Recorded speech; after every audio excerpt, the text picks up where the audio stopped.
Hi Guy, tonight we journey to a hidden mountain market in ancient Japan's Shinano province, specifically to the annual Blacksmith festival.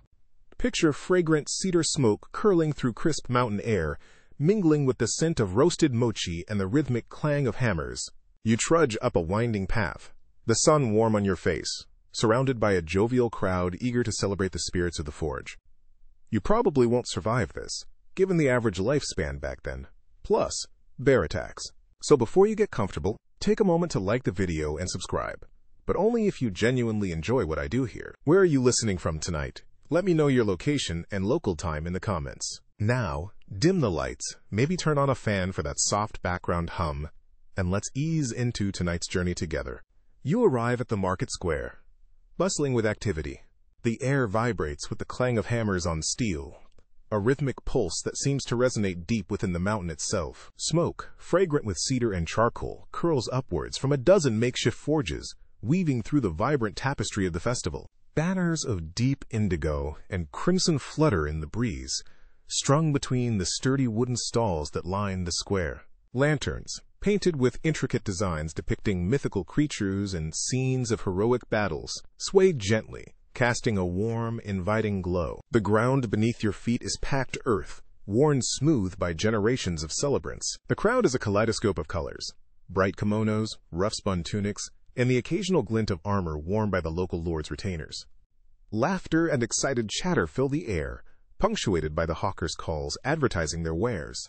Children dart between the stalls, their faces smeared with sticky rice treats, their eyes wide with wonder at the spectacle unfolding around them. The blacksmiths, the stars of this annual celebration, are a sight to behold. Muscles rippling beneath sweat-soaked shirts, they work with a focused intensity, their hands moving with a practiced grace that belies the brute strength of their craft. Sparks fly from the anvils, miniature fireworks that momentarily illuminate the concentrated expressions on their faces. Swords gleam under the midday sun, their polished surfaces reflecting the vibrant scene around them. Alongside these deadly works of art, you see intricate farming tools, delicate ceremonial items, and even playful trinkets for the children. The craftsmanship is evident in every piece, a testament to the skill and dedication of the Shinano metalworkers.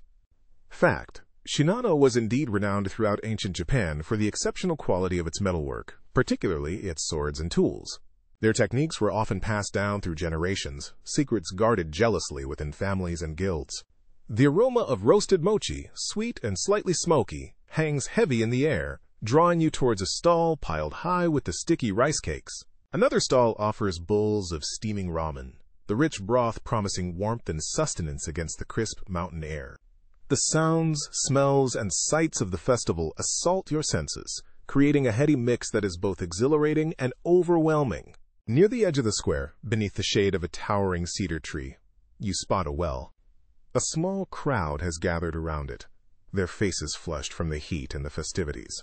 The well keeper, an elderly man with a weathered face and hands that look as though they've been carved from the very mountain itself, expertly draws water from the deep well. He fills wooden cups and offers them to the thirsty travelers with a gentle smile. His eyes, though wrinkled with age, twinkle with a playful light. This is the well keeper, a fixture of the Blacksmith's festival. He's known not only for the refreshing water he provides, but also for the peculiar tidbits of advice he offers along with it. As you approach, he hands you a cup, the cool water a welcome relief. He looks at you, a knowing smile playing on his lips. Beware the forged spirits, he cautions, his voice a low rumble that is somehow both calming and unsettling. They're mischievous tonight. He winks, and you can't help but wonder if he's joking or if there's a deeper meaning behind his words. This quirky tidbit, passed down through generations, adds a touch of mystique to the already vibrant atmosphere of the festival. Is it simply a playful superstition, a way to entertain the children and add a touch of magic to the celebration? Or is there something more to it? The forge spirits, according to local lore, are the mischievous entities that inhabit the forges, influencing the blacksmith's work. They can be benevolent, guiding the hammer to create works of extraordinary beauty and strength, or they can be malevolent, causing imperfections and accidents. The belief in these spirits adds another layer to the significance of the Blacksmith's festival. It's not just a celebration of craftsmanship, it's also a way to appease these powerful entities, to ensure their continued favor and protection. Historians still argue about the true nature of these festivals. Were they purely religious celebrations, honoring the deities associated with fire and metalworking? Or did they also serve political functions, enhancing the local lord's prestige through displays of craftsmanship and communal celebration? Perhaps the answer is a combination of both. The festivals offered a chance for the community to come together, to reaffirm their bonds and shared identity. They were a display of the region's wealth and skill, a way to impress visitors and potential allies, and they were a time to honor the spirits, both real and imagined, that played a role in their lives. As you sip the cool water, you look around the bustling square, taking in the sights and sounds of the festival. The blacksmiths continue their rhythmic work, the forge spirits seemingly at play in the dancing sparks. The scent of roasted mochi and cedar smoke fills the air, mingling with the laughter and chatter of the crowd. The well-keeper's warning echoes in your mind, adding a touch of mystery to the already vibrant atmosphere. You find yourself drawn deeper into the heart of the festival, eager to explore its secrets and unravel the mysteries that lie hidden within the mountain whispers. The central event of the festival, you see, is the lighting of the Great Forge. Remember how I mentioned you probably wouldn't survive this? Falling into a forge of molten metal pretty much seals the deal. Just kidding, but hey, safety first. A towering structure of clay and stone, it dominated the square, a monolithic presence that seemed to dwarf even the surrounding buildings. Intricate carvings, depicting scenes of fire and creation, adorned its surface, darkened by the soot of countless festivals past. The air thrummed with a palpable energy, a mix of anticipation and a strange undercurrent of respect, perhaps even fear. The well-keeper, ever watchful, adjusted the flow of water to a nearby trough, a long wooden structure overflowing with crystal-clear water drawn from the deep well at the edge of the square. He ran a calloused hand along the smooth, worn wood, his gaze fixed on the forge, his expression a complex mix of reverence and concern. He glanced at you knowingly, a brief, almost imperceptible nod, as if sharing a secret about the forge's true nature, something beyond the festive cheer and the celebratory atmosphere. He looked away just as quickly, leaving you to wonder what lay beneath the surface of his knowing glance. As the sun began to dip below the horizon, painting the sky in hues of orange and purple, the head blacksmith emerged from the crowd. Adorned in ceremonial robes of deep indigo, embroidered with threads of silver that shimmered in the fading light, he moved with a quiet authority. The robes, clearly ancient, bore the weight of tradition, the faded emblems hinting at a history far richer than you could comprehend. He carried a long, slender rod, tipped with what appeared to be a cluster of glowing embers, the source of which remained a mystery. He approached the forge, his steps measured and deliberate, and stopped before its imposing mouth. He raised his hands, the embers casting dancing shadows on his face, and began to chant ancient prayers, his voice a low, resonant hum that seemed to vibrate in the very air around you. The words were unintelligible, lost to time and perhaps intentionally obscured, yet they carried a power that resonated deep within your bones. He was invoking the forge spirits, calling upon them for their blessing, beseeching them to imbue the fire with their power. Fact: blacksmiths held a revered position in society. They were not merely craftsmen, but intermediaries between the mundane world and the elemental forces of fire and metal, shaping raw materials into tools and weapons that were essential for survival and progress.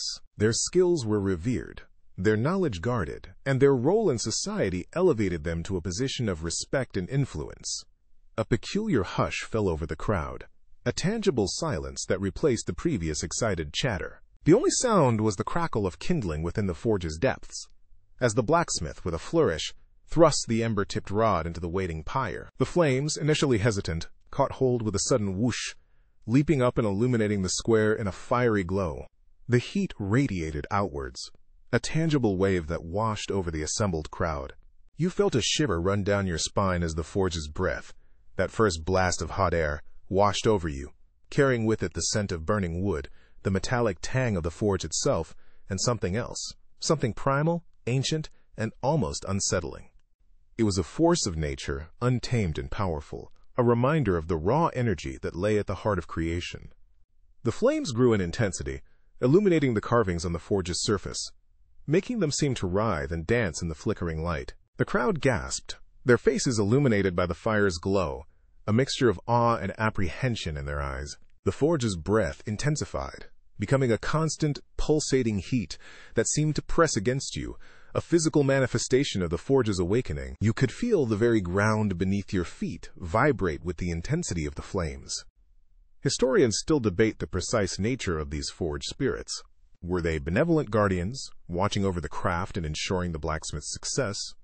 Or were they potentially destructive forces that needed to be appeased, lest they turn their fiery power against the very people who sought their aid? Were they elemental entities born of the fire itself? Or were they the spirits of long-dead blacksmiths returning to oversee the continuation of their ancient craft? The answers, lost to the mists of time, remain elusive, adding to the mystery and mystique surrounding the ritual. You overhear a merchant, his face partially obscured by the wide brim of his hat, whisper to his companion, a wiry woman with sharp, intelligent eyes. Last year's forge burned too hot. The spirits were angry. Old Man Hemlock lost half his workshop to the flames that night. They say it was a punishment for his disrespect. His voice trailed off, leaving the nature of the disrespect hanging in the air, a tantalizing fragment of a larger, untold story. His companion nodded, her eyes fixed on the flames, a flicker of unease in their depths. "Aye," she murmured. "The forge demands respect. It gives life, but it can also take it away." Her words, spoken softly, carried a weight that resonated with the intensity of the forge's heat, a chilling reminder of the power they were witnessing. The forge's roar intensified, filling the square with its fiery breath, and the festival truly began. The great forge roared to life, its fiery breath exhaling a plume of sparks that danced against the twilight sky. The market square, once hazy with the fragrant cedar smoke of the earlier ritual, now pulsed with an eerie orange glow cast by the forge's firelight. The two scents intertwined, creating a strange, almost metallic perfume that hung heavy in the air. A rhythmic drumming began, low and resonant, like the heartbeat of a sleeping giant. It was soon joined by chanting, a deep, melodic murmur that seemed to rise from the very earth. My attention was drawn to the well-keeper. He stood no longer at the edge of the square, his ladle forgotten, but was part of a circle of dancers that had formed around the forge. His movements were captivating, a fluid blend of strength and grace. He mimicked the movements of a blacksmith, his arms rising and falling as if wielding a hammer, his feet stepping and turning in the intricate dance of the forging process. It was a mesmerizing tribute to the blacksmith's craft, a physical embodiment of the respect and reverence held for the creator of tools and weapons. Mid-dance, he paused, his eyes meeting mine across the flickering firelight. A broad smile split his face, his eyes filled with an infectious mirth. He beckoned me closer, a silent invitation to join the swirling circle of dancers. Other dancers, adorned with bells and colorful ribbons that shimmered in the firelight, twirled and leaped around the forge. Their movements echoed the rhythmic hammering and shaping of metal, their bodies a living testament to the artistry of the forge. Some of the dances were surprisingly complex, incorporating intricate footwork and synchronized movements that spoke of generations of practice. I noticed a quirky detail. Some dancers even incorporated miniature anvils into their routines, tapping them rhythmically with small hammers, the metallic clang adding another layer to the already vibrant soundscape. Children, mimicking the adult dancers, added their own innocent joy to the festivities. Their laughter echoed through the square, a light counterpoint to the deep chanting and drumming. One small child in particular caught my eye. He mirrored the well-keeper's unique movements with surprising accuracy, a testament to the man's influence within the community. It was clear that the well-keeper was more than just a provider of water. He was a respected figure, a source of entertainment and inspiration, his dances a beloved part of the village's traditions. The vibrant scene before me sparked a thought. Historians have long debated the extent to which women participated in these festivals. Records are scarce, leaving much open to interpretation. Some scholars believe women played a central role, while others suggest their involvement was limited. The truth, likely shrouded in the mists of time, remains elusive. As I watched the dancers, I realized that this wasn't just a celebration of a craft, it was a celebration of community. It was a way for these people to connect with each other, to reaffirm their shared identity, to find joy and solace in the rhythm and movement. The forge wasn't just a place to create tools, it was a focal point, a symbol of their collective strength and resilience. The dances, passed down through countless generations, weren't just steps and gestures. They were stories, whispered from ancestor to descendant, woven into the fabric of their being. Each turn, each leap, each beat of the drum was a thread in the tapestry of their shared history. And beyond the human connection, there was a palpable sense of something more. The fire, the rhythmic chanting, the almost trance-like movements of the dancers, it all hinted at a deeper connection, a reaching out to the spiritual world. This wasn't just a celebration of the physical. It was a celebration of the unseen, a recognition of the forces that shaped their lives, the spirits that resided in the earth, the fire, the metal. It was a way to honor the unseen hands that guided their destinies.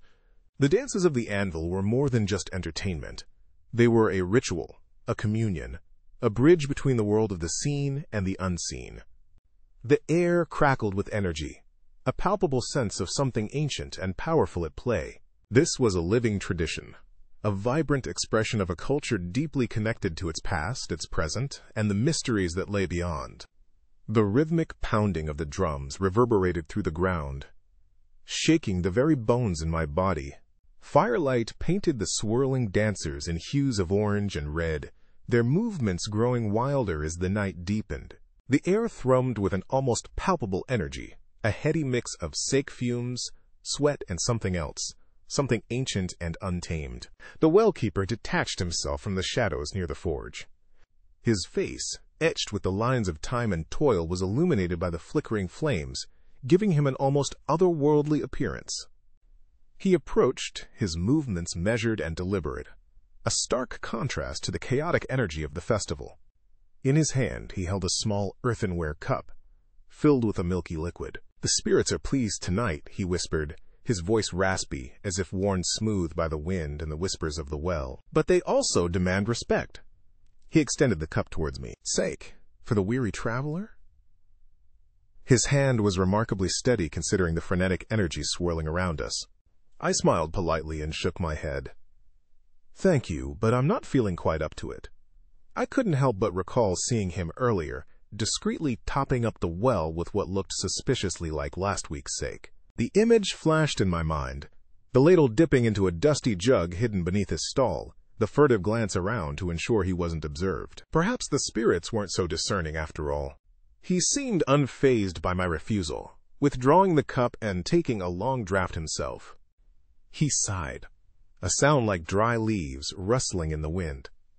His gaze drifted towards the well, a dark, gaping maw in the center of the festival grounds. The stones surrounding it were worn smooth by countless hands, a testament to its age and significance.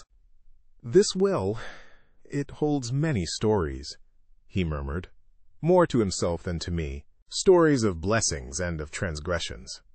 He leaned closer, his voice dropping to a conspiratorial whisper. "There was once a blacksmith, skilled beyond compare. He forged a blade so magnificent, so keen, it was said to be able to cut through the very fabric of night. But pride, as it always does, consumed him. He sought to temper his masterpiece in the purest water he could find, the sacred water of this very well." The well-keeper paused, his eyes fixed on the dark depths as if searching for the blacksmith's ghost within. He plunged the burning metal into the well, contaminating the village's only source of drinking water. The spirits, they were displeased. He shuddered, a genuine tremor that seemed to ripple outwards, disturbing the swirling dancers for a brief moment before they returned to their revelry. The story resonated with a chilling familiarity. Across numerous cultures, water sources, wells, springs, rivers were revered as sacred, life-giving entities. To defile such a source was an act of profound disrespect, inviting the wrath of the spirits that resided within. "The villagers," he continued, his voice barely a whisper now, "they still speak of his transgression in hushed tones. A blight fell upon the village that year. Crops withered, livestock perished, and sickness spread like wildfire. They say the blacksmith's lineage was cursed." I glanced around at the blacksmiths gathered near the forge, their faces flickering in the firelight. Their laughter seemed forced, their movements strained. The well-keeper's story had cast a palpable shadow over the festivities. I could sense the underlying tension between the two groups, the keepers of the well, guardians of the sacred waters, and the blacksmiths, whose craft demanded the manipulation of fire and metal, elements that could just as easily destroy as create. The well-keeper seemed to sense my thoughts. "Balance," he said, his voice regaining some of its strength. "That is what this festival is truly about.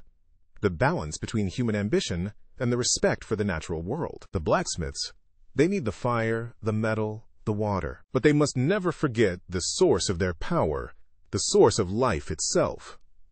He straightened up, his gaze sweeping across the dancing villagers. "Some wells," he added, almost as an afterthought, "were said to have healing properties. This one, it was said to mend broken hearts." He gave me a knowing look, a hint of a smile playing at the corners of his lips.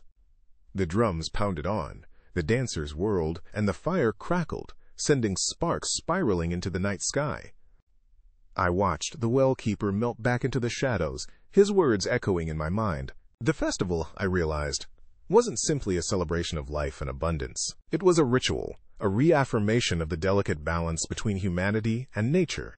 It was a reminder that even in the midst of revelry, respect for the sacred was paramount. And somewhere, deep within the shadowed depths of that ancient well, the spirits listened. The air vibrated with the clang of hammers against steel, a rhythmic pulse that resonated deep within my chest. Sparks flew like fireflies, illuminating the sweat-slicked faces of the blacksmiths. The festival, I realized, was more than just a celebration. It was a living embodiment of the delicate balance between chaos and order. The forge, a fiery maelstrom of creation, stood in stark contrast to the serene presence of the well, a constant source of life and renewal. I remembered the well from my arrival, its quiet stillness a stark contrast to the boisterous energy of the village. Now, seeing it at the heart of the festival, its significance became even clearer. The blacksmiths, fueled by sake and the rhythmic pounding of their hammers, were the embodiment of raw, creative power. They danced with the metal, coaxing it, shaping it into tools and weapons. I watched, fascinated, as a blacksmith folded and hammered a glowing orange blade. The process repeated countless times to create the legendary strength and flexibility of a samurai's sword. I knew that these swords were more than just weapons. They were often imbued with spiritual significance, extensions of the warrior's soul. Meanwhile, the well-keeper moved through the swirling mass of celebrants like a silent current. He carried a wooden bucket brimming with cool water, dipping a ladle into it and offering it to the dancers, their faces flushed with exertion. He approached me, his eyes calm amidst the frenzy, and offered me a cup. The water was cool and sweet, a welcome respite from the heat and the intensity of the forge. He nodded a silent greeting and moved on, a symbol of tranquility amidst the festival's chaos. The duality of the festival, this interplay of fire and water, of creation and preservation, resonated deeply with me. I knew from my studies that historians still debate the precise relationship between these two forces in the village's spiritual life. Were they seen as complementary aspects of a single whole, or as potentially antagonistic forces locked in an eternal struggle? The answer, I suspected, was far more complex than a simple either-or. My gaze was drawn back to the forge. The head blacksmith, his face blackened with soot, emerged holding a freshly forged katana, its blade gleaming in the firelight. He approached the well-keeper, the rhythmic clang of his hammer now replaced by the soft murmur of the crowd. With a deep bow, he presented the sword to the well-keeper, a gesture of respect and an acknowledgement of their interdependence. The well-keeper accepted the gift graciously, a slight smile playing on his lips. I couldn't help but think he was probably making a mental note to check the sword for any traces of rust later. After all, nothing's worse than a rusty sword, especially one forged as an offering for a water deity. Okay, maybe there are worse things, like a cracked blade or a faulty hilt, but still, rust would be a definite faux pas. The exchange, seemingly simple, held a deeper significance. It spoke to the underlying tension I felt, permeating the festival, a conflict between the drive to create, to shape the world with the hammer in the forge, and the need to preserve, to protect the life-giving waters that sustain the community.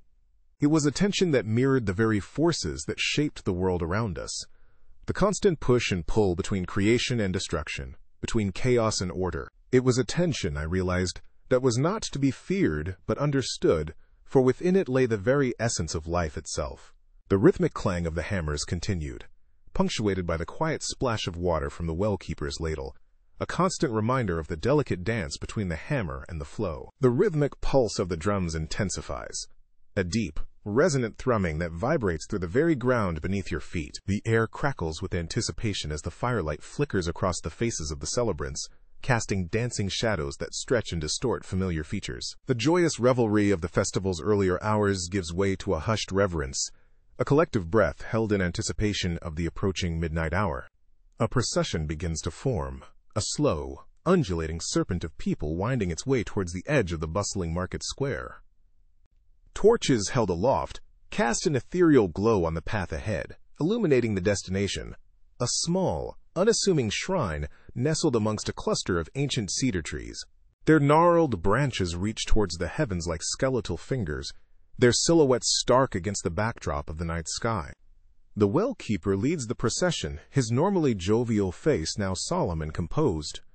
In his hands he carries a bowl filled with water drawn from the sacred well, the moonlight shimmering on its surface like scattered diamonds. The same well from which you drew your own refreshing draught earlier, a well whose waters are believed to hold the essence of the forged spirits, the very lifeblood of this community. As the procession reaches the shrine, he pauses, allowing the celebrants to gather around. You find yourself standing near the entrance, a silent observer of this sacred ritual. One by one, the blacksmiths step forward, each carrying a small offering. These aren't grand gestures, not elaborate displays of wealth or power. Instead, they are miniature versions of the tools and weapons that define their craft. Tiny hammers, delicately crafted knives, miniature anvils, each a testament to the blacksmith's skill and devotion. Your gaze is drawn to one blacksmith in particular, a wiry man with calloused hands and a weathered face. He approaches the shrine with a miniature hammer, its head intricately carved with the swirling forms of what appear to be water spirits. It's a peculiar detail, a gesture of appeasement perhaps, to the forces represented by the well-keeper and the sacred water he carries. Is it a plea for protection? A request for inspiration? Or something more? You ponder the significance of this intricate carving, wondering if the offering is meant to contain the spirit of the hammer itself, a tangible link between the physical and the spiritual realms. The scholarly debates you've encountered flicker through your mind. Historians still argue about the true nature of these offerings. Were they simply gifts to appease the spirits, a way to ensure their continued benevolence? Or were they symbolic representations of the blacksmith's skills and devotion, a way to demonstrate their worthiness to the very forces that governed their craft? Perhaps the answer lies somewhere in between, a complex interplay of belief, tradition, and pragmatism. Beside you, two women whisper amongst themselves, their voices barely audible above the rhythmic drumming. The spirits will decide our fortunes tonight, one murmurs, her eyes fixed on the shrine.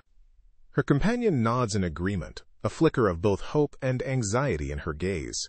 Their words strike a chord within you. You realize that this festival, this ritual, is about more than just honoring the forged spirits. It's about seeking their favor, their blessing on the community's future. It's a plea for prosperity, for protection, for the continued flow of the creative energy that fuels their craft and sustains their lives.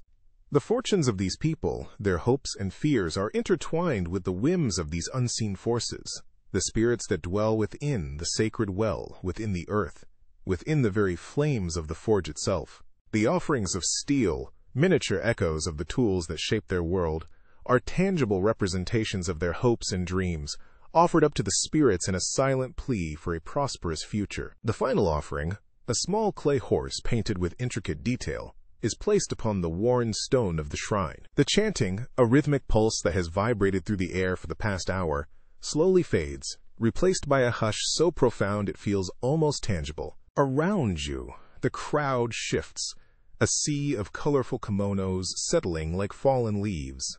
You notice the well-keeper, the same man who had drawn the first bucket of water at the ceremony's beginning, remains at the shrine. His eyes are closed, his weathered face serene, as if he's deep in prayer or meditation. The air, thick with the lingering scent of cedar smoke and the faint metallic tang of the distant forge fires, carries another, less definable aroma. It's something earthy, ancient, unsettling. Is it fear? He raises his hands, palms open towards the sky, as if drawing energy from the very earth beneath his feet. His lips move, but no sound emerges at first. Then a whisper, barely audible above the rustling leaves of the sacred tree beside him, cuts through the silence. It's a story, a tale spun from the threads of generations, passed down through the whispers of ancestors. He speaks of the mountain's first blacksmith, a man of great strength and even greater skill. The blacksmith, so the story goes, stumbled upon a hidden spring, the very well that now stands at the heart of the village. There, he encountered a water spirit, a being of shimmering light and flowing grace. The spirit, impressed by the blacksmith's dedication to his craft and his respect for the natural world, granted him the secret to forging metal of exceptional strength and resilience. In return, the blacksmith vowed to protect the sacred waters of the well, a pact that bound his descendants for generations to come. The tale unfolds, painting a vivid picture of a time when the lines between the human and spirit worlds were blurred, a time when the mountains themselves seemed to whisper secrets to those who listened closely. A local lord, dressed in rich silks embroidered with cranes taking flight, listens with rapt attention.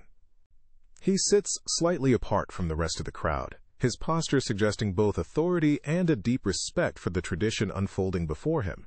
The well-keeper's words clearly resonate with him, a reminder of his own responsibilities to uphold the ancient pact, to respect local traditions and spiritual beliefs. The political implications of the story aren't lost on him. A harmonious relationship between the people and the spirits, symbolized by the well, is crucial for the prosperity of his lands. You, too, listen intently, though mostly you're just thankful for a chance to finally sit down. Your legs, after hours of standing and participating in the various rituals, are beginning to protest. Turns out, attending ancient Japanese festivals is surprisingly tiring. Who knew so much bowing and chanting could be so physically demanding? But the story itself captivates you, drawing you into a world of ancient beliefs and forgotten magic. You think of how such stories, passed down through generations, served as more than just entertainment. They were living history books, repositories of knowledge about the natural world, the community's origins, and the delicate balance between humans and the spirits that shared their world. Some families, you recall, were believed to have inherited spiritual abilities, a direct link to the world the well-keeper describes. Were these just stories, or was there something more to them? You ponder the origins of the well-keeper's tale. Historians, still debate its authenticity, arguing over whether it's a genuine reflection of ancient beliefs, or a later invention designed to solidify the community's identity. Regardless of its true origins, the story clearly reflects broader themes of human interaction with the natural world, the importance of respecting the environment, and the enduring power of belief. As the well-keeper's voice finally trails off, a sense of reverence settles over the crowd. This festival, you realize, is more than just a colorful spectacle. It's a living link to the past, a way for the community to reconnect with its origins, reaffirm its identity, and renew the ancient pact that binds them to the land and the spirits that dwell within it. The whispers of the past, carried on the wind and the murmur of the well's sacred waters, continue to shape the present, ensuring that the stories and traditions of the mountain endure.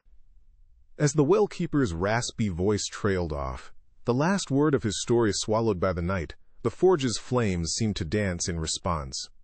They leaped and dipped, their flickering shadows casting eerie, elongated images of the gathered crowd upon the surrounding trees. The shadows writhed and twisted, mirroring the darker aspects of the tale he had just woven, the shadows of the well, reaching out once more.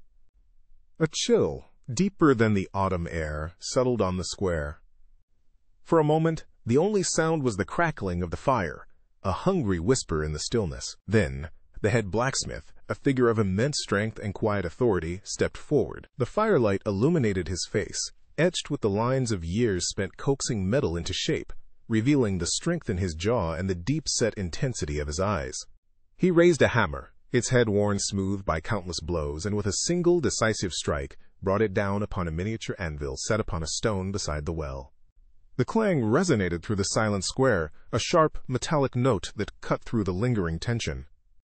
It bounced off the stone walls of the surrounding buildings, echoing the finality of the well-keeper's story. The vibrations seemed to travel through the very ground beneath their feet, a palpable pulse of sound. "The spirits have heard our prayers," the blacksmith announced, his voice deep and resonant, carrying easily across the gathered crowd. "They have accepted our offerings." He then dipped a small, freshly forged blade, still glowing faintly red from the forge, into the well-keeper's bowl of sacred water. The water shimmered in the firelight, reflecting the dancing flames in the faces of those gathered around.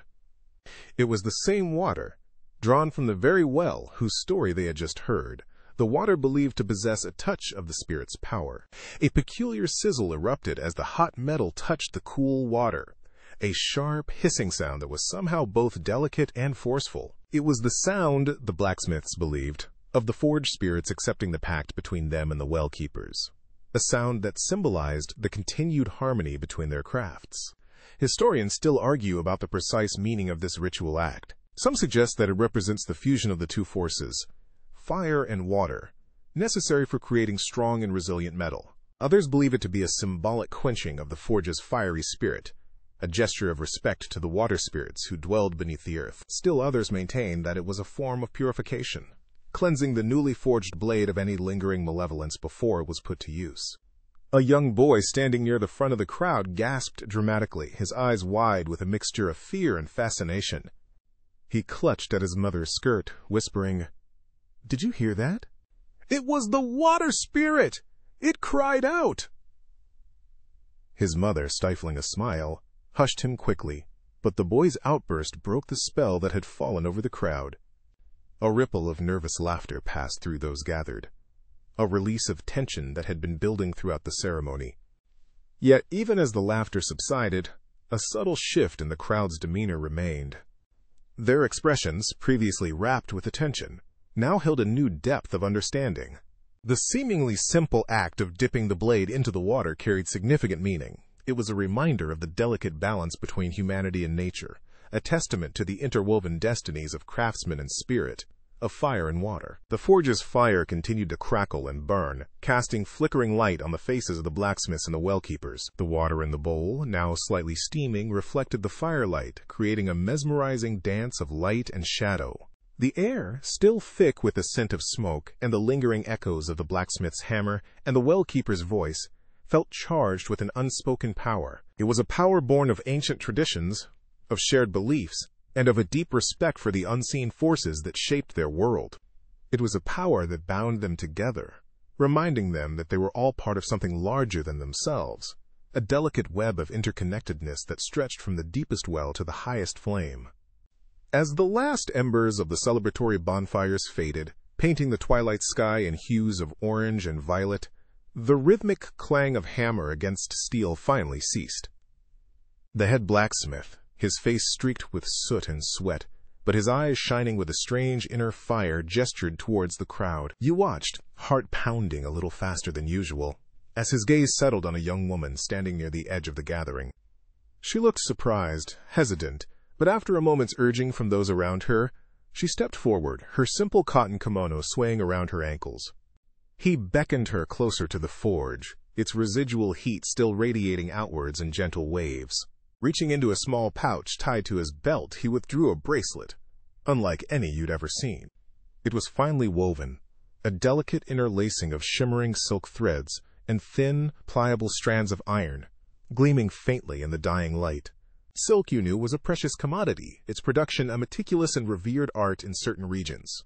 To see it combined so skillfully with the rough strength of iron was mesmerizing. You held your breath as the blacksmith carefully fastened the bracelet around the young woman's wrist. His touch was surprisingly gentle, his calloused fingers surprisingly deft. "May the spirits guide your hand and protect your heart," he murmured, his voice low and resonant. The young woman blushed, her eyes wide. She dipped her head in a quick, awkward bow, a mixture of awe and shyness playing across her features. She was clearly honored by the blacksmith's gesture, yet also seemed slightly intimidated by the weight of his words, by the implied spiritual significance of the gift. You couldn't help but wonder what thoughts raced through her mind, what ancient echoes stirred within her heart. Historians, you knew, debated endlessly about the precise meaning of this ritual, this intertwining of metal and female energy. Some believed it represented a connection between metalworking and the creative forces of domesticity, the forge's fire echoing the hearth's warmth, the shaping of metal mirroring the shaping of family and home. Others saw it as a recognition of the vital role women played in supporting the blacksmiths, in maintaining the sacred flames that fueled their craft. Whatever its precise interpretation, it was undeniably a moment of profound significance, a tangible link between the human and the divine. As the young woman turned, catching the flickering light of the remaining lanterns, you noticed a single thread woven into the bracelet, distinct from the silk and iron. It was a vibrant crimson, a shade you recognized instantly. It was a thread from the well-keeper's ceremonial robe, the one he wore only during the most sacred festivals. The realization sent a shiver down your spine. Such interwoven garments, you remembered reading somewhere, were believed to imbue the wearer with specific spiritual powers, to connect them to the energies of the natural world, to the ancestors, to the very essence of life itself. The blacksmith and the well-keeper, their ritual acts were clearly connected, part of a larger, more complex tapestry of belief and tradition. Suddenly, a thought struck you, a memory surfacing from the hazy fog of the earlier celebrations. The well-keeper. Hadn't he given you something too at the beginning of the ceremony? You discreetly glanced at your own wrist, less out of a sudden urge to commune with the spirits, and more out of a mild panic that you'd somehow managed to misplace it already. It was remarkable, truly, how easily things could slip one's mind, especially after several generous servings of the well-keeper's notoriously potent sake. There it was, thankfully still secure around your wrist, a simple, unassuming bracelet woven from dark, almost black fibers interspersed with small, polished stones. You hadn't paid much attention to it at the time, dismissing it as a simple token of welcome, a festive trinket. But now, seeing the blacksmith's gift to the young woman, you understood. It wasn't just a gift. It was a symbol, a connection, a physical link not just to the forged spirits and the rhythmic pulse of creation, but to the well-keeper himself, to his quiet wisdom, his deep connection to the hidden currents of the world. It was a reminder that you, too, were a part of this intricate web of tradition, a participant in this ancient dance of faith and belief. The weight of the bracelet on your wrist suddenly felt heavier, more significant. It was a tangible reminder of the unseen forces at play, a promise of protection, a whisper of ancient wisdom. You were connected, bound to this place, to these people, by threads both seen and unseen. As the last strains of music faded into the night air, the bustling market square began to empty. The vibrant tapestry of colors and sounds that had filled the day slowly unwound, leaving behind a hush punctuated only by the crackling embers of the celebratory bonfire. The forge's glow, which had earlier been swallowed by the daylight, now cast long, flickering shadows that danced and swayed with the gentle night breeze, mimicking the graceful movements of the dancers who had so recently occupied the space. The air, thick with the scent of roasted meats and sweet wine just moments ago, now carried a faint earthy aroma, a reminder of the burnt offerings made to the spirits. The well-keeper, his wizened face now etched with the weariness of a long day, approached me. The jovial air he'd worn throughout the festivities had been replaced by a peculiar intensity. His eyes, usually twinkling with mirth, now held a depth that seemed to peer into the very essence of things. He offered a knowing smile, a slow, deliberate upturn of his lips that spoke volumes more than words ever could. "The spirits have much to teach us if we but listen," he whispered, his voice barely audible above the crackling embers. His words resonated with a truth that felt ancient, a truth passed down through generations of whispered secrets and firelit rituals. Meditation, I knew, was often used as a means of communicating with the spirit world, a way to bridge the gap between the seen and the unseen. He then fixed me with his gaze, steady, unwavering, as if he were drawing me into his world. It wasn't an intrusive stare, but rather a gentle invitation, a beckoning to look beyond the surface of things. In that moment, I felt a sudden, inexplicable connection to this peculiar man, a sense that he saw not just me, the outward persona I presented to the world, but also the secrets, desires, and vulnerabilities hidden within the deepest recesses of my heart. It was a disconcerting yet strangely comforting sensation. I knew historians still argued about the true role of ritual specialists like the well-keeper, debating whether they served primarily religious functions or also wielded significant social and political influence within their communities. In that moment, caught in the intensity of his gaze, I felt a glimpse of that power, a subtle undercurrent of something both ancient and profound. The following morning, the market square was once again alive with activity, though the energy felt different, calmer, as if the previous night's revelry had cleansed the air, leaving behind a sense of renewed purpose. I saw the well-keeper at the shrine, meticulously collecting the remnants of the burnt offerings. His weathered face showed no sign of the previous night's intensity, the enigmatic gaze replaced by a practical focus on the task at hand. He moved with the familiar rhythm of one who had performed this ritual countless times, his actions imbued with a quiet reverence. Driven by a curiosity I couldn't quite explain, I approached him. "What did the spirits say last night?" I asked, remembering the profound connection we had shared. He smiled enigmatically, the lines around his eyes crinkling in amusement. "They spoke of balance," he said, his voice carrying the weight of unspoken wisdom, "and the cyclical flow of time." He paused, then added with a twinkle in his eye, "Much like the ebb and flow of the well's waters." He then offered me a cup, and here I braced myself, expecting the usual slightly metallic tang of the well water, of surprisingly fresh, cool water. It was invigorating, a welcome contrast to the dryness in my mouth after a night of celebration. Either the spirits had indeed guided his well-keeping abilities, granting him access to a hidden spring of pure water, or someone had made a very timely delivery to the local sake brewery, replenishing their water supply and inadvertently benefiting the well-keeper in the process. I chuckled inwardly at the thought. As I drank, I realized the well-keeper's wisdom extended far beyond the realm of ritual and spirit communication. He understood the rhythms of life, the delicate balance between celebration and contemplation, between the chaos of the market day and the quiet order of the night. He understood the cyclical nature of time, the constant ebb and flow of energy, and the importance of finding equilibrium within that flow. He was a keeper of the well, not just in the literal sense, but also in a metaphorical one, a guardian of the life-giving waters that sustained the community, both physically and spiritually. His gaze, I now understood, was not just a glimpse into the spirit world, but a reflection of the profound wisdom he had gleaned from observing the world around him, from understanding the interconnectedness of all things. He was a living embodiment of the balance he spoke of, a testament to the cyclical flow of time that governed their lives. A year passes. Remember that iron and silk bracelet? Good, me neither. The mountain market in Shinano province bustles once more as villagers prepare for the annual Blacksmith's festival. Mountain whispers, carried on the crisp autumn wind, speak of the coming celebration. The great forge, a monolithic structure of dark stone, stands silent at the heart of the market, awaiting the fire that will awaken it once again. Historians still debate the precise origins of this festival. Some claim it dates back to the very founding of the village, a ritual to appease the mountain spirits and ensure a bountiful harvest. Others suggest it's a relatively recent tradition, a clever invention to boost trade and tourism.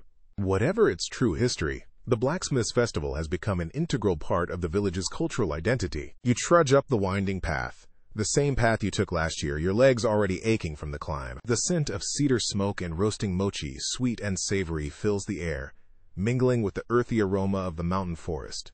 Rice cultivation, with its intricate system of terraced fields and irrigation channels, has been central to Japanese agriculture for centuries, providing sustenance for generations of villagers nestled in these mountain valleys.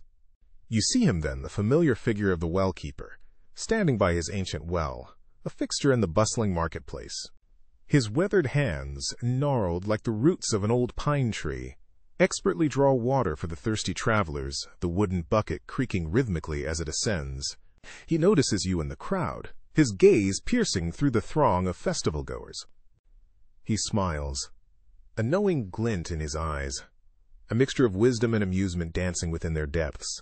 "The spirits remember you," he whispers, his voice a low rumble that somehow cuts through the surrounding noise. Some believed that spirits possessed an uncanny ability to recognize individuals across multiple lifetimes, their ethereal gaze penetrating the veil of reincarnation. You politely acknowledge his greeting, a slight nod of your head and a mumbled, "Good to see you again," though secretly you're trying to remember whether you owe him money for last year's sake. You'd indulged a little too enthusiastically in the festive spirit, and the details of the evening were a bit hazy. You hope you didn't promise him your firstborn in exchange for another cup. You continue your ascent, the path now leveling out as you reach the main market square. Stalls overflow with handcrafted goods, intricately woven baskets, pottery glazed in earthy tones, wooden toys carved in the shapes of mythical creatures. The air vibrates with the clang of hammers on steel as blacksmiths demonstrate their craft, sparks flying like fireflies in the twilight air. Children chase each other through the crowd, their laughter echoing off the surrounding mountains. Musicians play traditional melodies on flutes and drums, their music weaving through the tapestry of sounds and smells. You stop at a stall selling steaming bowls of ramen, the savory broth warming you from the inside out. You watch the blacksmiths at work, their movements precise and powerful, their faces illuminated by the glow of the forge. As you observe the vibrant scene unfolding around you, you realize that the festival isn't just an annual event. It's part of an endless cycle, a thread woven into the fabric of time. It's a reminder of the enduring power of tradition, the way ancient customs and beliefs are passed down through generations, shaping the lives and identities of the people who inhabit this mountain community. It's a celebration of the connection between the human world and the spiritual world, the belief that the spirits of the mountains, the forests, and the rivers are intimately intertwined with the lives of the villagers. You think back to the well-keeper's words, "The spirits remember you." Perhaps there is more to this festival than just food, music, and crafts. Perhaps it's a time for reconnection, a time to honor the ancestors and acknowledge the unseen forces that shape our lives. You close your eyes for a moment, breathing in the crisp mountain air, letting the sounds and smells of the festival wash over you. You feel a sense of belonging, a sense of connection to something larger than yourself. The sun begins to set, casting long shadows across the market square. The great forge, now ablaze with fire, roars to life, the flames leaping and dancing, illuminating the faces of the gathered crowd.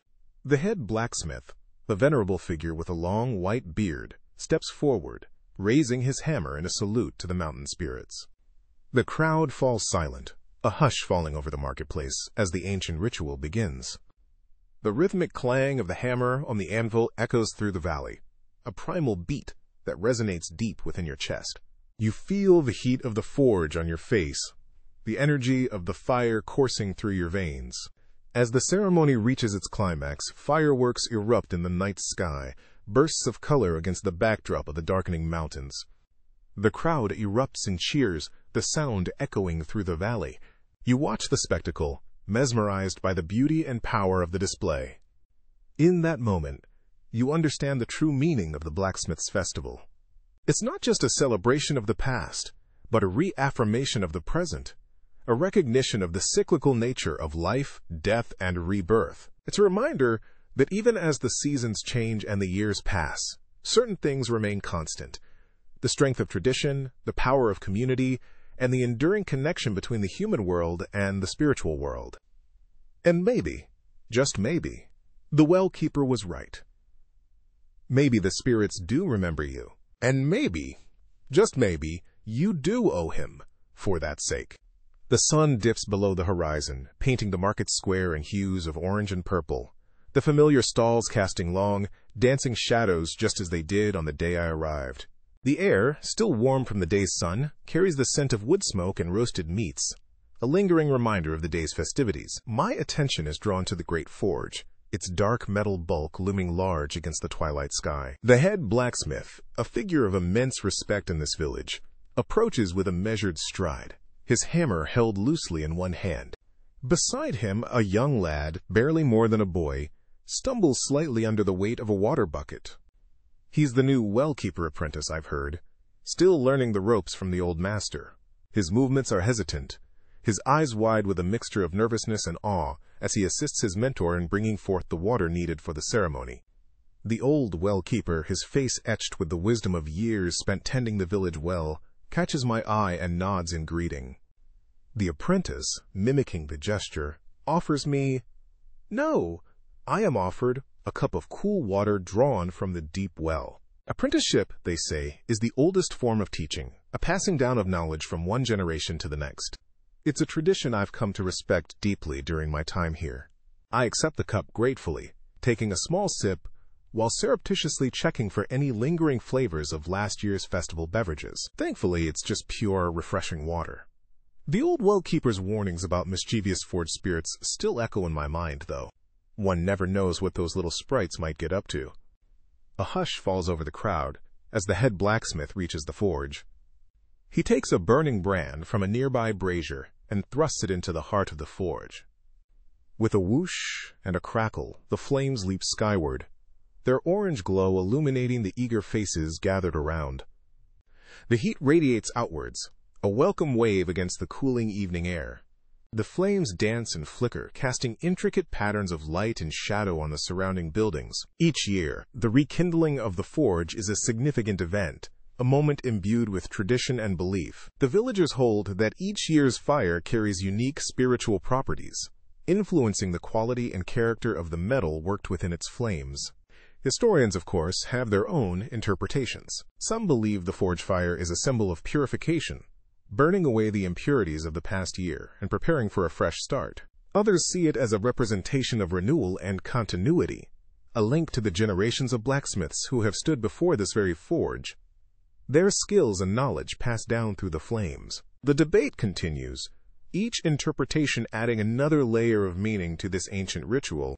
I watch as the old well-keeper steps forward, a small earthenware bowl cradled in his hands. It's filled with water, freshly drawn from the well, its surface shimmering in the firelight. He approaches the forge and, with a slow, deliberate movement, pours the water onto the ground around its base. It's a ritual act, a gesture of respect and appeasement to the spirits believed to dwell within the forge. Water, they say, has protective qualities against the fiery nature of these spirits, ensuring their cooperation and preventing any mishaps during the forging process.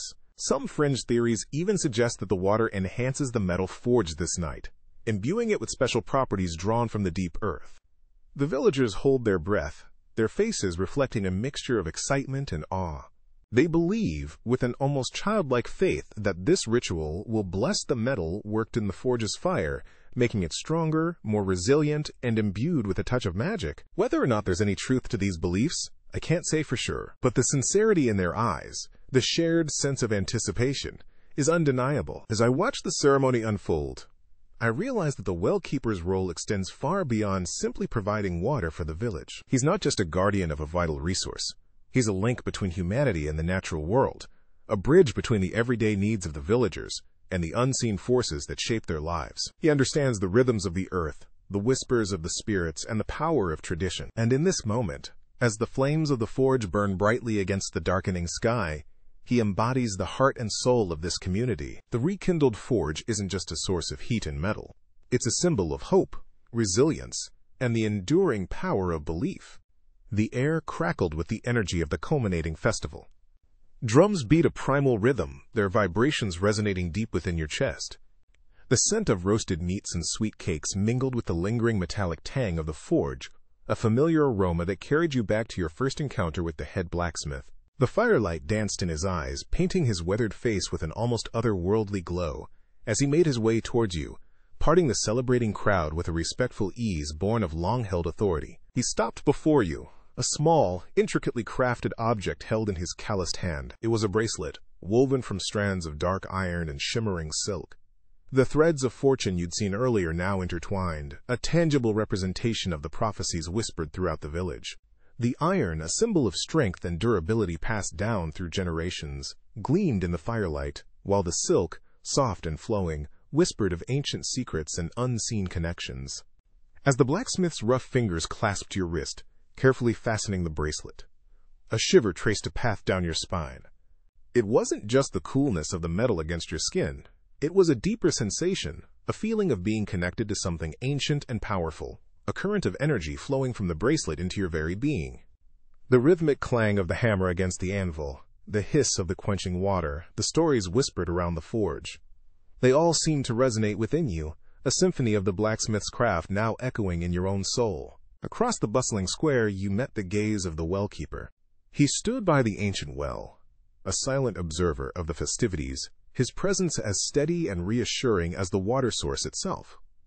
He offered a slow, knowing nod, his eyes filled with the quiet wisdom you'd come to recognize. It was a silent acknowledgement, a confirmation of your role in this unfolding ritual, a ritual you were only beginning to understand. The following morning, the remnants of the festival's vibrant energy clung to the air, a gentle hum beneath the quiet of the new day. You found yourself drawn to the well, the cool stones beneath your feet, a welcome contrast to the warmth of the rising sun. The well-keeper's apprentice bustled around, collecting the offerings left for the forge spirit, small trinkets, handcrafted tools, and tokens of respect. He fumbled with a small hammer, nearly dropping it into the well, then tripped over a stray piece of fabric, catching himself just in time. His awkwardness was almost comical, yet it served as a poignant reminder of the long path towards mastering the complex rituals and understanding their subtle language. It was a journey of dedication and practice, a path you yourself were now walking. A hearty laugh boomed from behind you, and a heavy hand landed on your back, nearly knocking you off balance.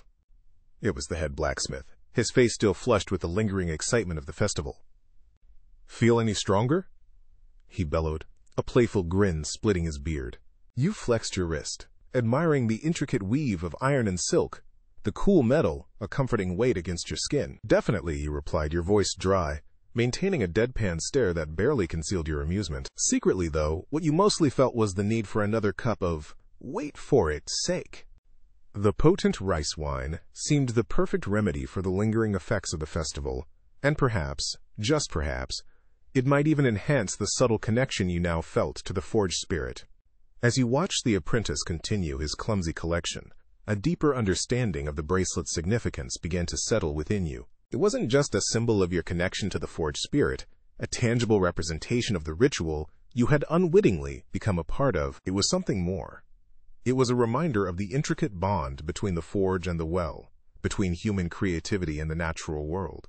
The forge, a place of fire and transformation, where raw materials were shaped into tools and objects of beauty, and the well, a source of life-giving water, a connection to the earth's hidden depths. These two seemingly disparate elements were linked, intertwined in a delicate dance of balance and interdependence, just like the iron and silk woven together in the bracelet on your wrist.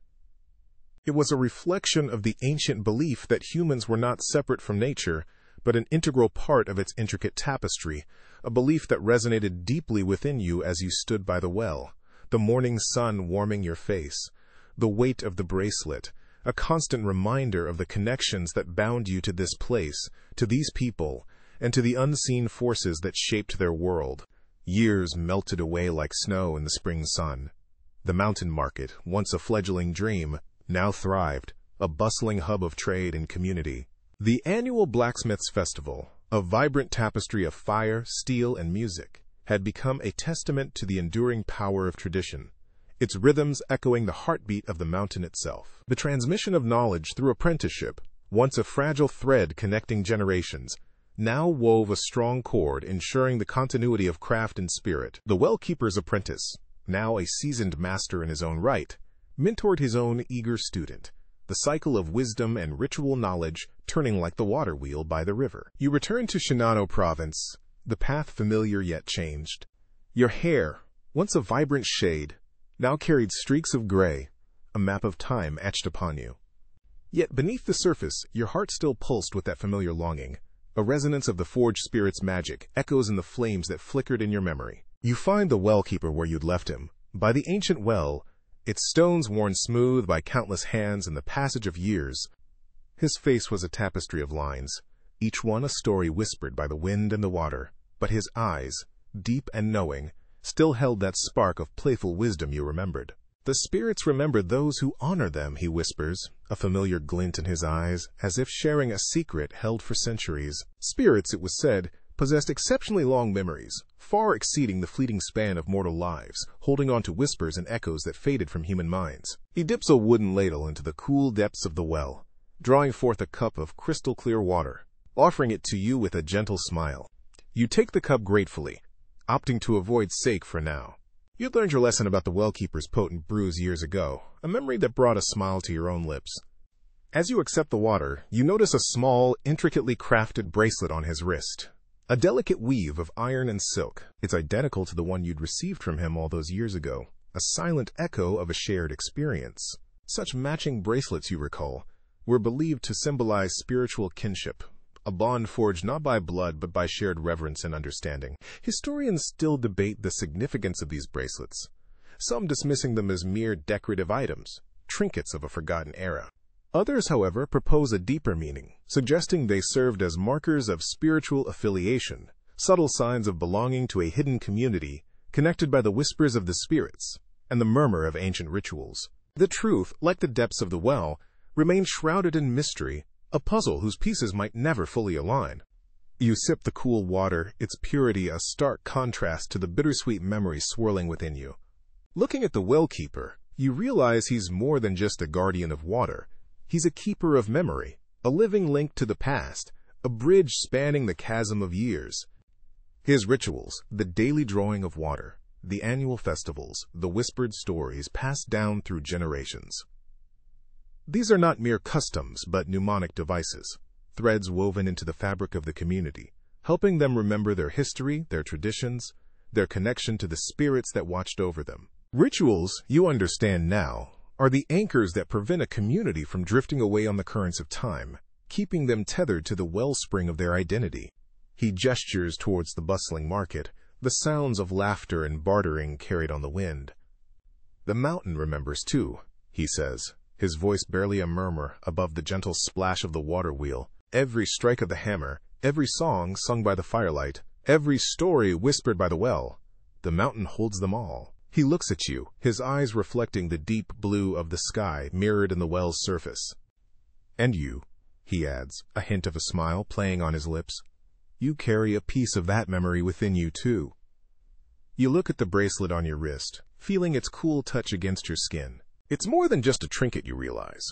It's a reminder, a tangible link to the forge, to the spirits, to the wellspring of memory that flows deep within the heart of the mountain. You close your eyes, breathing in the crisp mountain air, and for a moment, you hear the whispers of the forge spirits once more, their voices faint but persistent, echoing through the years. The mountain remembers. The spirits remember. And so do you. The festival air vibrates with a deep, rhythmic thrumming. Drawn by an unseen force, you find yourself standing before the great forge, its rough-hewn clay and stone, a silent narrative of generations of blacksmiths who have stood in this very spot, their breath mingling with the forge's breath. You remember the first time you felt that heat on your face, the smell of coal and iron clinging to the air. The market square around you bustles with activity, a kaleidoscope of vibrant colors, the murmur of conversations weaving through the rhythmic clang of hammers. Your gaze settles on a blacksmith across the square, his face illuminated by the fiery glow of the forge. He raises a hammer, the muscles in his arm taut, and brings it down with practiced force onto a glowing piece of metal. Sparks fly outwards, their momentary brilliance mirroring the first stars that begin to appear in the darkening sky. You recall reading somewhere that ancient smiths relied on these natural cycles of time, the slow, steady movement of the stars, for guidance in their work. Their craft was more than just shaping metal.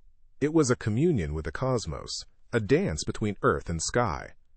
Near the well, a group of children gather, their laughter echoing through the square.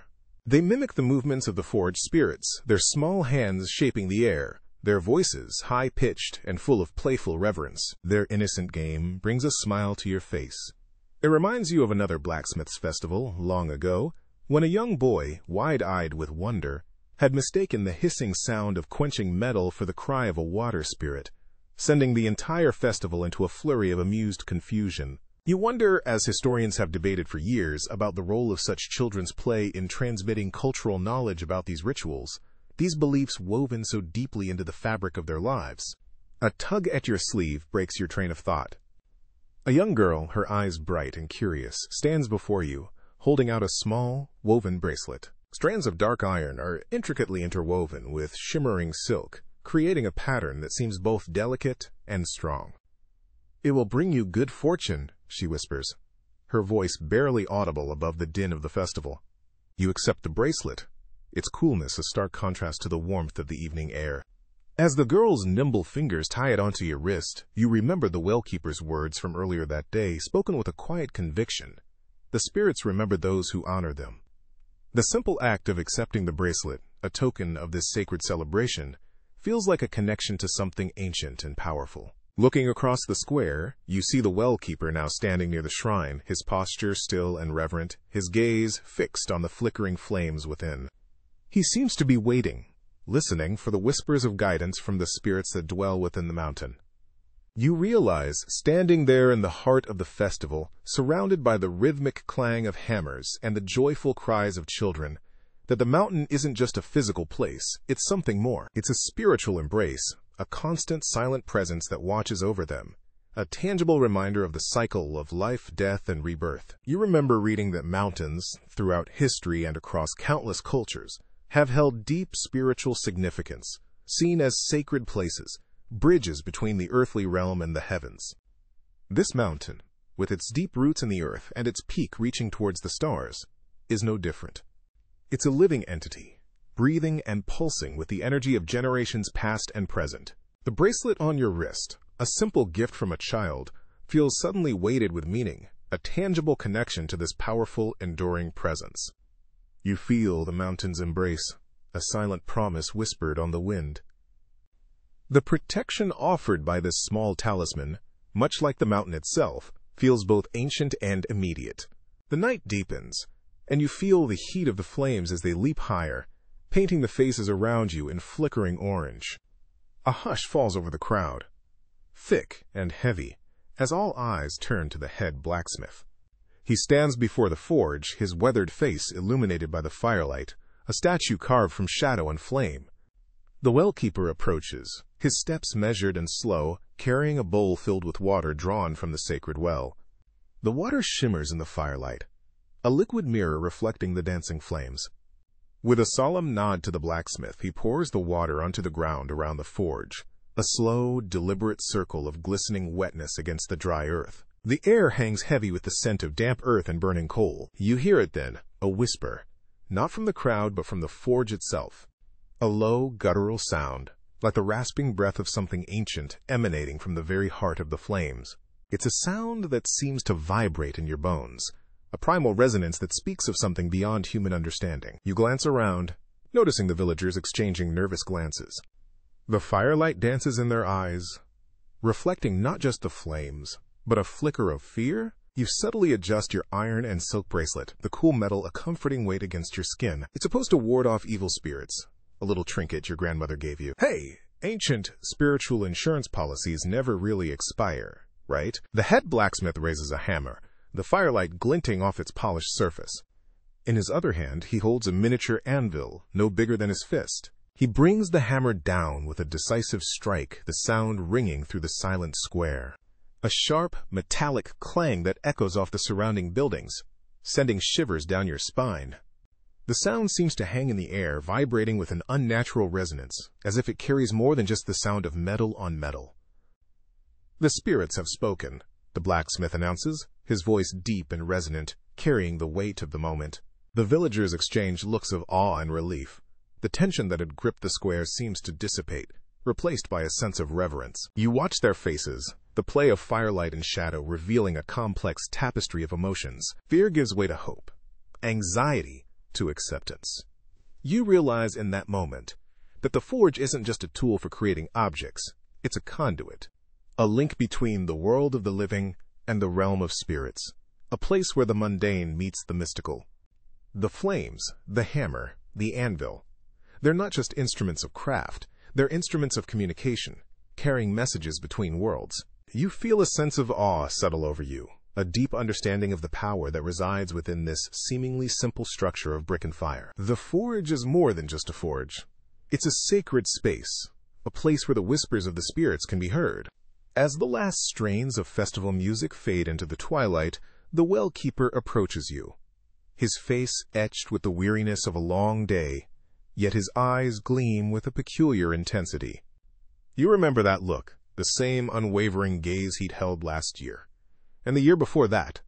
Historians still argue about the social position of well-keepers, whether they held primarily religious or also political influence in local communities. But one thing is certain. Their presence was deeply woven into the fabric of village life. He stops before you, his hands cupped around something small. He extends them, revealing a finely woven bracelet made from interwoven strands of silk and iron, identical to the one you'd placed in the villagers' hands during last year's festival. Ritual gifts like these often carried significant symbolic weight, reinforcing social bonds and spiritual connections within the community. "May it protect you from the shadows," he whispers, his voice raspy with fatigue. You try to suppress a smile. "Thank you," you manage, politely declining as you realize you've still got last year's model knocking around somewhere in an asterisk your character's travel bag, tucked away between a half-eaten rice cake and a spare pair of sandals. He doesn't seem to notice your hesitation, or perhaps chooses to ignore it. Instead, he gently takes your character's hand and, with a surprising deftness, ties the bracelet around Toll's wrist. As the cool metal touches her skin, Tox remembers the blacksmith's words from years ago echoing in the quiet spaces of her memory. The spirits guide those who listen. The blacksmith, another keeper of tradition, another link in the chain of this village's history. The next morning, the air is crisp and clean, washed by the night's dew. You walk towards the well, drawn by the rhythmic splash of the bucket. The well-keeper's newest apprentice, a gangly youth with a mop of unruly hair, is drawing water from the sacred well, the same well that has quenched the thirst of generations. And there, on his wrist, you see it, your character's gifted bracelet from last year's festival. Items worn by respected individuals were believed to carry their spiritual essence, a tangible connection to their strength and wisdom. This particular apprentice, however, seems to be struggling with the weight of the bucket, spilling more than half of each precious bucketful onto the ground. A clear sign that he's got a way to go before becoming a master well-keeper. Which reminds you, the master well-keepers are known for their exceptionally strong sake, a fact that might explain his predecessor's occasional wobbliness, especially towards the end of the festivities. Intrigued, you approach the young apprentice. "What did the spirits say last night?" you ask, your voice soft, not wanting to startle him. He looks up, startled, his cheeks flushing. He smiles shyly, clutching the bucket handle a little tighter. "They spoke of balance," he murmurs, his eyes wide with a mixture of reverence and uncertainty, of iron and water, of life and death. The core tenets of Shinto, the ancient faith that permeates every aspect of life in this village, emphasizing the cyclical nature of life, death, and rebirth, constantly flowing and transforming like the water from the well. You watch him for a moment longer, the clumsy apprentice, the spilled water glistening in the morning sun and the bracelet on his wrist, a silent testament to the unbroken thread of tradition. And as you watch, realizes the well-keeper isn't just a guardian of water. He's a guardian of memory. He's the bridge between generations, the silent custodian of the stories, the rituals, the beliefs that bind this community together. He takes the gifts offered by outsiders, the offerings of respect and connection, and passes them on, weaving them into the tapestry of the village's collective memory. Ritual specialists like him played a crucial role in preserving cultural memory, ensuring that the wisdom and experiences of the past were not lost to the relentless flow of time. He is the keeper of the wellspring, not just of water, but of the spirit of this place, ensuring its continuity, its lifeblood, flowing from one generation to the next. And in that moment, the weight of his gaze, the intensity of his eyes, makes perfect sense. He carries the weight of the past, present, and future within him, a living embodiment of the cyclical nature of all things. Years turn into decades. The mountain market changes. New faces appear. Old ones fade away. The well-keeper's apprentice, the one you shared stories with so long ago, is a master now, mentoring his own eager student, a bright-eyed girl who reminds you of yourself. You find yourself once more at the Blacksmith's festival, your hair now silvered with age, your steps slower, each one a testament to the countless journeys you've taken. The air, crisp and tinged with the scent of pine and wood smoke, fills your lungs, a familiar comfort. You realize that though faces change, the mountain market remains. Shinano Province, steeped in history, has seen generations come and go, empires rise and fall. Yet this tradition, this gathering at the foot of the mountain, endures. The great forge stands tall, its dark metal gleaming dully in the afternoon sun, awaiting the fire that will awaken its magic once more. You run your hand along the rough stone of its base, a faint warmth radiating from within. You notice that the market square layout has shifted somewhat. The stalls seem arranged differently, the flow of the crowd subtly altered. You ponder the changes, recalling whispers of debates among scholars about the reasons for these shifts, some suggesting they reflect changing social hierarchies, others pointing to economic changes in the market. You subtly check your travel bag. Your character subtly checks hers for any surviving traces of a certain exceptionally potent sake you acquired a lifetime ago. A small smile touches your lips as your fingers brush against the empty flask. The head blacksmith approaches you, his face etched with age, a network of wrinkles mapping a life lived amongst fire and steel. But his eyes, deep-set and piercing, still sparkle with the memory of past festivals, a flicker of the forge's magic dancing within them. He presents you with an iron and silk bracelet, the metal intricately worked. The silk, a deep, vibrant blue. His hands, trembling with age, yet surprisingly steady as he fastens it around your wrist. Speak of a lifetime spent shaping metal. You recall whispers from long ago, stories that claimed these tremors were a sign of the blacksmith's spiritual connection to the forged spirits, conduits of their power. "May the spirits bless you with long life and wisdom," he whispers, his voice raspy with age, yet carrying the weight of generations of blacksmiths before him. You accept the gift with a bow, the cool metal a welcome weight against your skin. Blacksmiths, revered for their skill and knowledge, were more than mere craftsmen. They were keepers of tradition, weavers of magic. He then invites you to join in the festival dances, a swirling kaleidoscope of color and movement already taking shape in the market square. You remember stories of dancers wearing masks and costumes designed to appease the forged spirits, their movements mimicking the dance of the flames, the hammering of the metal. You've read scholarly works theorizing that these festivals possessed an element of theatrical performance, akin to many Japanese shamanistic rituals, blurring the lines between celebration and sacred rite. The rhythmic beat of the drums, the haunting melody of the flutes, pulls you in, a familiar rhythm resonating deep within your bones. Across the square, you see the current well-keeper raise a cup of sake towards you, his face youthful, yet bearing a striking resemblance to someone you knew long ago. Then it hits you. This is the great-great-grandson of the young apprentice you had met all those years ago, the one who had shared his dreams of mastering the wellcraft. The cycle continues, the generations linked by the unbroken thread of tradition. You raise your cup in response, a faint smile playing on your lips. "To the spirits," you whisper, the words a familiar echo of countless toasts offered over the years. Ritual toasting, a part of so many communal celebrations, a way to honor the past, to bless the future. The sake warms your throat, a pleasant burn against the cool mountain air. As you watch the dancers twirl and leap, the firelight casting flickering shadows on their faces, you realize that the festival isn't just an annual celebration, it's an ongoing dance, a continuous link to the past, a testament to the enduring spirit of the mountain community. Each generation adds its own steps, its own rhythms, yet the underlying melody remains the same, a vibrant tapestry woven from shared experience, from the echoes of generations past. Festivals and rituals, you reflect, serve to reinforce communal identity, a way to connect with something larger than oneself, to become a part of the ongoing story of the mountain. And as you join the dance, your steps slow yet steady, you know that you too are a part of that story, a thread in the rich tapestry of Shinano's history. The forge's embers pulsed a soft orange in the deepening twilight, casting long, dancing shadows that stretched and warped across the festival grounds. The music had faded, replaced by the quiet murmur of departing voices and the rustle of wind through the nearby trees. I found myself drawn, as if by an unseen current, back to the well. The moon, a perfect silver disk, hung suspended in the inky sky, its reflection shimmering in the dark depths below like a coin tossed into a wishing pool. The shadows of the well, once a source of childish fear, now seemed to hold a strange, comforting familiarity. The well-keeper stood beside me, his youthful face illuminated by the faint moonlight. The wisdom lines, so prominent during our last encounter, were only just beginning to etch themselves around his eyes and mouth, hinting at the elder he would one day become. He looked down into the well, his gaze distant, almost as if he were looking through the water, not at it.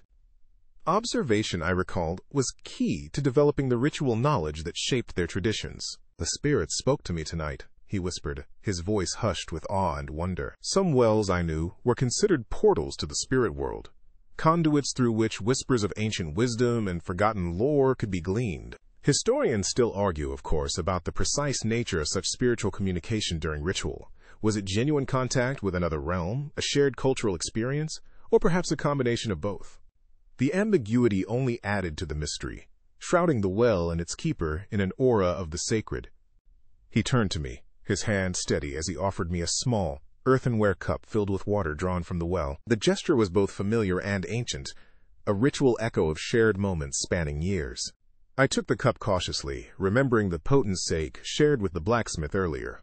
"Sake later," I whispered conspiratorially, a mischievous glint in my eye. I hoped the spirits, if they truly were present, would approve of a good-natured breaking of tradition. After all, Moderation is key, even when dealing with forged spirits. Or so I told myself. He smiled, a flicker of amusement crossing his features. Perhaps, he conceded, his gaze returning to the well's depths. Balance, that's what they spoke of.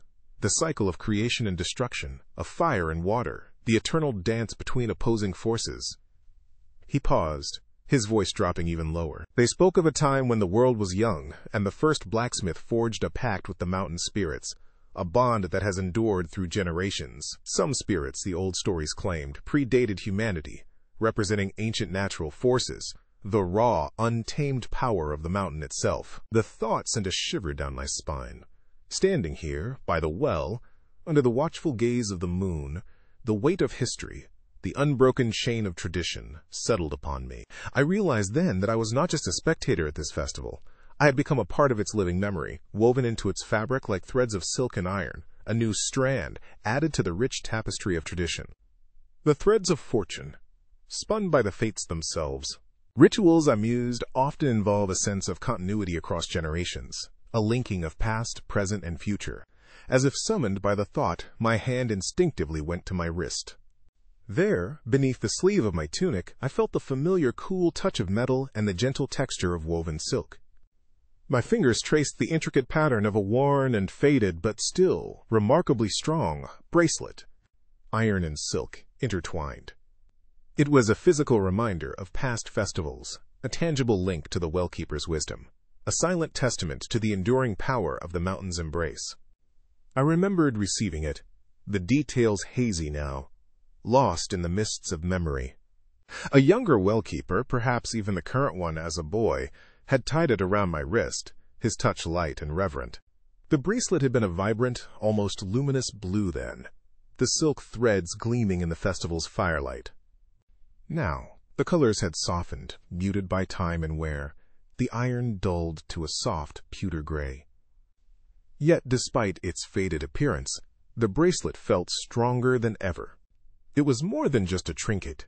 It was a symbol, a physical manifestation of the connection I felt to this place, to these people, to the spirits that whispered in the well's depths. It was a reminder of the unbroken chain of tradition, the enduring power of ritual, and the delicate balance that held the world together. Fire and water, creation and destruction, iron and silk, interwoven, inseparable, forever bound by the whispers of the mountain and the reflections in the well. The forge's glow fades behind me as I trudge down the mountain path, the raucous sounds of the festival gradually replaced by the gentle rustling of leaves and the distant murmur of the river. The young well-keeper's words echo in my mind. The spirit spoke of balance. It strikes me now, with a clarity born of the mountain air, that the festival isn't just an event. It's a process, a constant cycle of renewal and remembrance, tied to the turning of the seasons and the rhythm of the land. Agricultural cycles were, after all, deeply intertwined with ritual life. The sun rises, casting warm rays on the mountain slopes. The market square, so vibrant and bustling just hours ago, is now empty.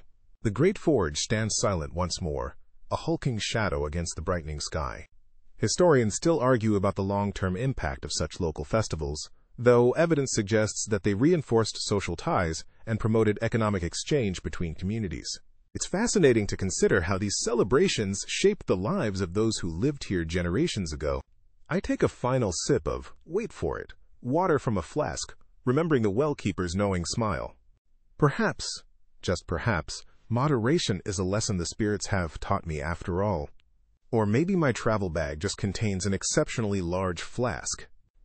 Either way, the cool water is refreshing. My steps are lighter now, my heart somehow both calm and exhilarated. The iron and silk bracelet on my wrist feels warm against my skin, a tangible reminder of the forge's blessing. Bracelets were sometimes worn to enhance physical and spiritual well-being, and I can't help but wonder if there's truth to the old beliefs. The faint scent of cedar and mochi lingers in the air, mingling with the crisp mountain air, a sweet, lingering memory of the festival's delights. The world feels strangely renewed, as if the forge spirit's blessing lingers, a quiet promise of continuity and rebirth. This feeling of renewal resonates deeply. The concept of spiritual renewal was central to many ancient Japanese rituals and beliefs.